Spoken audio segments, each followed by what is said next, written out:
Alors comment ça s'est passé? J'ai eu la chance d'être sélectionné et d'être nominé dans une sélection par le magazine Le Chef. Et on était donc 6 nominés. Et après il y a un bulletin de vote qui a été envoyé à un grand nombre de professionnels de la restauration. Et donc qui ont pu donner leur voix à l'un ou l'autre candidat. Et il y a eu la remise des prix donc, le 22 septembre dernier à Paris. J'ai remporté l'élection et ce qui est bien c'est que c'est vraiment un mode de vote qui est vraiment la parole de tous les professionnels de la restauration.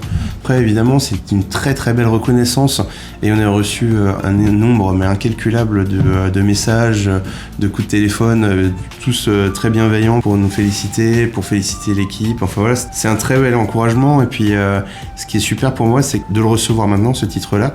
Après mon passage à Paris et mon retour en Alsace, c'est un petit peu la preuve quelque part que j'ai fait les bons choix et que toutes les planètes sont alignées si on peut dire. Donc c'est vraiment super. J'essaie de faire des choses qui soient techniques, mais qui soit, j'aime à dire que c'est technique, mais au service de la simplicité. Donc que ce soit pas un étalage de compétences, mais que voilà, on ait quelque chose qui soit franc et lisible dans l'assiette. Après, on essaie de faire des choses qui soient belles, mais surtout qui soient bonnes.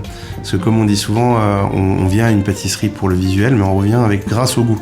Donc on essaie d'avoir vraiment les deux dans notre pâtisserie. Et aujourd'hui, une pâtisserie qui ressort beaucoup, c'est la goutte de café. Donc c'est une goutte en sucre très fine, avec tout un montage autour du café à l'intérieur, une émulsion café, une glace expresso et fleurs d'oranger, un sablé à la noisette. Et c'est vrai que c'est un dessert que j'ai fait il y a quelques années maintenant, que je continue à faire évoluer au fil des ans. Et on a toujours de très bons retours dessus et on peut dire que c'est un dessert signature.